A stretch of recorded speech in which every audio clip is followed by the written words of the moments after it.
एक मंदिर के अंदर काफी साधारण सी शादी हो रही थी, लेकिन उसके बाद भी इस शादी में ढेर सारे लोग जमा हो गए थे, जितना एक नॉर्मल शादी में भी यानी कि जो घर पर शादी होती है उसके अंदर भी जमा नहीं होते हैं। दरअसल इसके पीछे कारण था कि यहाँ पर एक प्रेमी जोड़े की शादी हो रही थी और जिस शादी को जो करवा रहा था वह और कोई नहीं उस महिला का पति था, जिसकी शादी उसके प्रेमी से हो रही थी। यानी कि यहाँ पर एक पति ने अपनी ही पत्नी की शादी उसके प्रेमी से करवा दी, जब उसे पता चला कि उसकी जो पत्नी है वो इस तरह से अवैध प्रेम प्रसंग में बनी हुई है। लेकिन उसके बावजूद भी जब पत्नी की मन मुताबिक काम हो रहा था तो भी वह जो महिला होती है वह उस शादी में फूट फूट कर रो रही थी। कौन थी वह पत्नी और किस वजह से ये सब कुछ हुआ था, पूरी सच्चाई के बारे में जानेंगे। वीडियो को अंत तक जरूर देखना।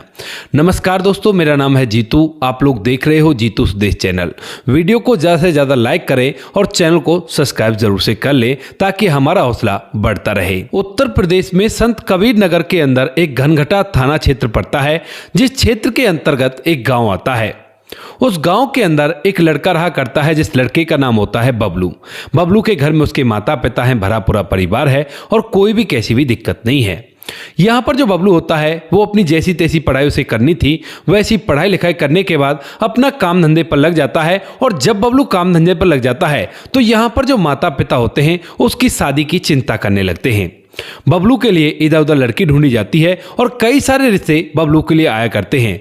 लेकिन यहाँ पर जो कहते हैं ना कि ऊपर वाला जिसके साथ जोड़ी बनाता है वही मिलकर रहता है, तो ऐसा ही कुछ बबलू के साथ होता है। उसको यहाँ से काफ़ी दूर गोरखपुर जो डिस्ट्रिक्ट होता है उसके अंदर रहने वाली एक लड़की जिसका नाम राधिका होती है, उसका जब रिश्ता आता है तो बातें बनती चली जाती हैं और यहाँ पर घर वालों को भी ये रिश्ता काफ़ी ज़्यादा अच्छा लगता है। उसके बाद राधिका से उसकी शादी हो जाती है और शादी होने के बाद राधिका जो होती है वो दुल्हन बनकर बबलू के घर में आ जाती है। अब राधिका और बबलू घर के अंदर रहने लगते हैं। पति अपनी पत्नी से बहुत ज्यादा प्यार किया करता है, इधर पत्नी भी घर को अच्छी तरह से संभाला करती है और कोई भी कैसी भी दिक्कत नहीं है। 2017 में इन दोनों की शादी होती है और अब धीरे धीरे समय बीतने लगता है। समय के साथ साथ यहाँ पर दोनों को एक लड़का होता है और लड़का होने के बाद परिवार बड़ा ही खुश होता है और लड़के का नाम आर्यन रखा जाता है। आर्यन के जन्म होने के बाद यहाँ पर जो परिवार वाले होते हैं वो कहने लगते हैं कि ठीक है, एक ही बच्चा काफी है, पहला लड़का हो गया है और अब कोई जरूरत नहीं है। लेकिन यहाँ पर बबलू और राधिका फैसला करते हैं कि नहीं, एक बच्चा नहीं, हमें 2 बच्चे चाहिए। कम से कम इसकी बहन तो हो जिसे ये राखी बंधवा सके और उसके साथ अपने ढेर सारे त्योहारों को मना सके, खेल कूद सके। यही सोचकर दोनों के दोनों एक और बच्चा करने का फैसला करते हैं। और धीरे धीरे जब इन बातों को यानी कि आर्यन को हुए हुए 5 साल हो जाते हैं तो 5 साल बाद दोबारा से यहाँ पर जो राधिका होती है वो एक और बच्चे को जन्म देती है और इस बार ऊपर वाले ने उनकी सुन ली थी। यहाँ पर उनको एक बेटी भी हो गई थी। बेटी का नाम वो लोग शिवानी रखते हैं और अब परिवार पूरी तरह से कंप्लीट हो गया था, कोई भी कैसी भी दिक्कत नहीं थी। अब यहाँ पर जब बबलू को 2 बच्चे हो जाते हैं तो उसके बाद जो बबलू होता है वह अब अपनी बेटी और बेटा के भविष्य के बारे में चिंता करने लगता है और सोचता है कि क्यों ना मैं बाहर कमाने के लिए चला जाऊं, क्योंकि यहाँ पर बहुत कम कमाई हुआ करती है। ऐसा ही सोचकर वह अपनी पत्नी से इस बारे में बात करता है तो पत्नी भी उसे नहीं रोकती, कहती कि हाँ सही कह रहे हो, बच्चों के भविष्य के लिए तुम्हें बाहर तो जाना ही चाहिए। इसके बाद यहाँ पर जो बबलू होता है वह अपने बच्चों का भरण पोषण करने के लिए बाहर काम करने लगता है और बाहर रहकर पैसा कमाया करता है। धीरे धीरे समय बीतता है और समय के साथ साथ इन बातों को काफी दिन बीत जाते हैं और बबलू बाहर से पैसा कमाकर अपने परिवार का भरण पोषण करता रहता है। यहाँ पर जो बबलू होता है वो अच्छी तरह से कमा रहा था ताकि उसका परिवार अच्छी तरह से अपने जीवन को व्यतीत कर सके और कोई भी कैसी भी दिक्कत नहीं थी। लेकिन जब उसको वहां पर काम करते हुए लगभग 2 साल हो जाते हैं, यानी कि जो उसकी बच्ची थी वह 2 साल की हो गई थी, तो उसी दौरान जब एक दिन वह अपने गाँव आता है तो उसका एक दोस्त उसके पास आता है और उससे कहने लगता है कि यार बबलू, क्या तुझे पता है कि गाँव में क्या बात चल रही है? तो उसके बाद बबलू मुस्कुराते हुए कहने लगता है कि भाई, मैं तो बाहर रहा करता हूँ और मुझे गाँव का क्या पता होगा। जब भी कभी आया करता हूं तो उसके बाद सीधा घर चला जाता हूं और परिवार के जो छोटे मोटे काम होते हैं उनको करके वापस से कमाने के लिए बाहर चला जाया करता हूं। इस बात को सुनकर दोस्त कहता है कि यार, गांव में तेरी बहुत ज्यादा बदनामी हो रही है। अब यह बात सुनकर बबलू पूरी तरह से हैरान हो जाता है और कहने लगता है कि क्यों, क्या हो गया ऐसा और किस वजह से मेरी बदनामी हो रही है? तो यहाँ पर जो उसका दोस्त होता है वो कहने लगता है कि वो दरअसल जो तेरी पत्नी राधिका है ना, वो तेरी पीठ पीछे गाँव के ही लड़के के साथ अवैध प्रेम प्रसंगों में है और ये बात पूरे गाँव में पता है। इस बात को काफी दिन हो गए हैं, जब से तू यहां से गया है उसके बाद से ही वो उसके साथ अवैध प्रेम प्रसंगों में बन चुकी है। इस बात को सुनकर बबलू के पैर तले से जमीन खिसक जाती है कि जिस पत्नी के लिए वह बाहर जाकर मेहनत कर रहा है ताकि पत्नी को कोई आपत्ति ना हो सके या कोई परेशानी ना आ सके, वह पत्नी उसकी पीठ पीछे ऐसा कर रही है। वह उससे कहने लगता है कि यार मजाक क्यों कर रहा है, लेकिन तभी यहाँ पर जो उसका दोस्त होता है वो कहता है कि नहीं यार मैं मजाक नहीं कर रहा, ये बात बिल्कुल सीरियस है। अब जो बबलू होता है वो कहता है कि ठीक है तो देखता हूँ क्या होता है और जाकर पूछता हूँ कि वो ऐसा क्यों कर रही है। ऐसा कहकर बबलू अपने मन के अंदर गहन सोच विचार करता हुआ अपने घर की तरफ चला जाता है और धीरे धीरे जब अपने घर पहुंचता है तो उसकी पत्नी उसके स्वागत में खड़ी रहती है, लेकिन वहां पर जाने के बाद पति के चेहरे पर एक अजीब सी खामोशी देखती है। उसके बाद जो राधिका होती है उससे पूछने लगती है कि क्या हुआ, आप इस तरह से क्यों कर रहे हो और कोई परेशानी है तो आप मुझे बता दीजिए। तो तभी यहाँ पर जो बबलू होता है वो चुपचाप जाकर सोफे पर बैठ जाता है और बैठने के बाद अपनी पत्नी को अपने पास बैठने के लिए कहने लगता है। यहाँ पर जो राधिका है उसके पास बैठ जाती है और बैठने के बाद जो बबलू है उससे बातचीत करने लगता है। कहता है कि राधिका ये बताओ मैंने कभी किसी चीज के लिए तुम्हें परेशान किया है? तो यहाँ पर राधिका कहती है कि नहीं, किसी भी चीज के लिए परेशान नहीं किया और आप तो बड़े ही अच्छे हो। उसके बाद यहाँ पर जो पति होता है वो कहने लगता है तो फिर ये बताओ कि कभी मैं तुमसे लड़ाई झगड़ा किया करता हूँ बेमतलब की बातों पर? तो वो कहने लगती है कि नहीं ऐसी भी कोई बात नहीं है। तभी बबलू कहने लगता है कि ये बताओ कभी पैसे की कोई तंगी की हो? तो यहाँ पर जो पत्नी होती है वो कहती है कि नहीं नहीं ऐसा कुछ भी नहीं है, लेकिन आप ये बातें क्यों कर रहे हो मुझे ये तो बताओ। उस बात को सुनने के बाद यहाँ पर जो बबलू होता है वो कहने लगता है कि वो दरअसल गांव में मुझे एक बात सुनने को मिल रही है और उस बात को सुनकर ही मैं ये सारे सवाल तुमसे पूछ रहा हूं। अब इस बात को सुनकर यहाँ पर जो राधिका है उसके एकदम से होश उड़ जाते हैं और उसके बाद जो पति होता है वो कहने लगता है कि ये अच्छी बात नहीं है जो कुछ भी तुम कर रही हो। मैं देखो तुम्हारे लिए बाहर कमाया करता हूं और इस बात को देखकर भी तुम जब ऐसा करोगी तो मुझ पर इस पर क्या फर्क पड़ेगा। इस बात को सुनकर यहाँ पर जो राधिका है पहले तो सुनती है, लेकिन धीरे धीरे बबलू को इस बात पर गुस्सा आने लगता है और जब वह उसे धमकाने लगता है तो उसके बाद जो पत्नी होती है वो एकदम से उसके सामने खड़ी होकर कहने लगती है कि देखो मैंने तुम्हारे साथ जीवन जिया, तुम्हारे साथ सारे काम किए, तुम्हारा बच्चे भी पैदा कर दिए और बच्चों को पाल भी रही हूँ, लेकिन अभी हमारी इतनी उम्र नहीं हुई है जिस तरह से तुम समझ रहे हो कि इतने दिन तुम घर से बाहर रहा करते हो और मैं घर पर अकेली रह जाती हूँ। मैं उससे प्यार करने लगी हूँ और ये बात जो कुछ भी गाँव में घूम रही है ये बिल्कुल सच है। अब इस बात को सुनकर बबलू और भी ज्यादा हैरान हो जाता है और कहने लगता है कि मतलब क्या है तुम्हारा? तो यहाँ पर पत्नी कहती है कि मतलब सीधा साधा सा है कि जो कुछ चल रहा है उसे चलने दो और तुम आराम से अपना काम करो, इन बातों पर बिल्कुल भी गौर मत दो।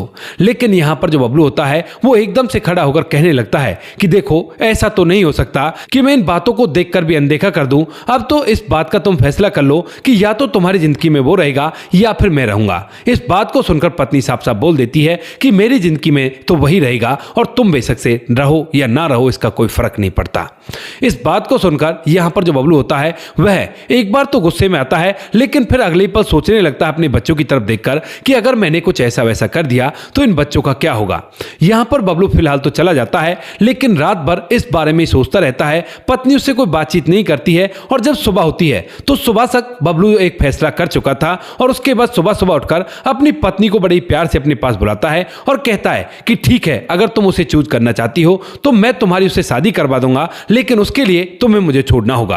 अब यहां पर यह बात सुनकर पत्नी समझती है कि शायद वैसे ही कह रहा होगा और इसी बात को सोचकर वो कहती है कि ठीक है अगर ऐसी बात है तो बेशक से मेरी शादी करवा दो। इसके बाद यहां पर जो बबलू होता है वह सीधा गांव में जाता है, गांव के कुछ बुजुर्गों को इकट्ठा करता है और वहां पर जाकर कहने लगता है कि देखिए मेरे बारे में तो आपको पता ही होगा कि मेरी जो पत्नी है वो इस लड़के से इस तरह से प्यार किया करती है। तो यहां पर जो सभी गांव वाले होते हैं वो कहते हैं कि हाँ ये बात उड़ तो रही है, लेकिन हमने अपनी आंखों से तो नहीं देखा है। लेकिन तभी बबलू बताता है कि ये बात सत्य है और मेरी पत्नी से प्यार किया करती है। अब मैं चाहता हूं कि मेरी पत्नी जिससे प्यार करती है उसी के साथ उसकी शादी हो जाए, तो आप लोगों का थोड़ा सा सपोर्ट चाहिए क्योंकि आप लोगों के सामने शादी होगी तो बड़ा ही अच्छा होगा। इस बात को सुनकर गांव वाले पूरी तरह से हैरान हो जाते हैं और किसी के मुंह से एक शब्द भी नहीं निकलता और सभी लोग एक साथ सोचने लगते हैं।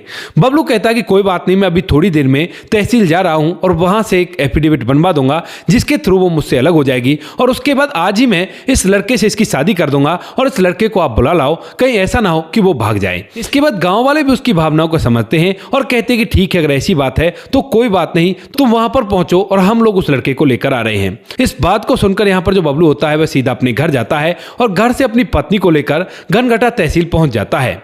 वहां पर जाने के बाद वह एक एफिडेविट बनवाता है जिसमें ये बात साफ साफ लिखी हुई थी कि मैं राधिका अपनी मर्जी से अपने पति के साथ ना रहकर अपने प्रेमी के साथ रहना चाहती हूं और इससे मुझे कोई आपत्ति नहीं है और ना ही मेरे पति को कोई आपत्ति है। यहां पर उस शपथ पत्र पर दोनों के साइन होते हैं और साइन होने के बाद जो बबलू होता है वो शपथ पत्र को अपने पास रखता है और उसके बाद अपनी पत्नी को लेकर उस शिव मंदिर पर चला जाता है जिसके लिए उसने गांव वालों को आने के लिए कहा है। वहां पर गांव वाले पहले से ही मौजूद थे और वहीं पर बीच में था उसका प्रेमी, राधिका का जो प्रेमी था। वहां पर जाने के बाद जो बबलू होता है सीधा राधिका को ले जाकर उसके प्रेमी के साइड में खड़ा कर देता है और कहता है कि चलो अब तुम्हारी शादी करवाते हैं। यहां पर आने के बाद जो बबलू होता है वो अपनी पत्नी की धूमधाम और रीति रिवाज से शादी करवा देता है, यहां तक कि खुद खड़ा होकर उसको मंगलसूत्र देता है और तंदूर देता है। सारे रीति रिवाजों के लिए खुद खड़ा रहता है और खुद गवाह बनकर और गांव वालों को गवाह बनाकर इस शादी को संपन्न कराता है। अब तक यहां पर जो महिला थी यानी कि बबलू की पत्नी जो राधिका थी वह फूट फूट कर रोने लगती है। शायद उसे एहसास हो रहा था कि उसने बहुत गलत किया है, जबकि यहां पर बबलू के चेहरे पर जरा सी भी परेशानी नहीं थी और वह तो बड़ा ही खुश होकर ये सारे काम करवा रहा था। यहां पर जो उसका प्रेमी होता है वह भी चुपचाप खड़ा हुआ था और क्रियाकलाप को कर रहा था क्योंकि ये पूरी बात गांव के अंदर फैल चुकी थी। अब वह मना करे तो किस मुंह से मना करे।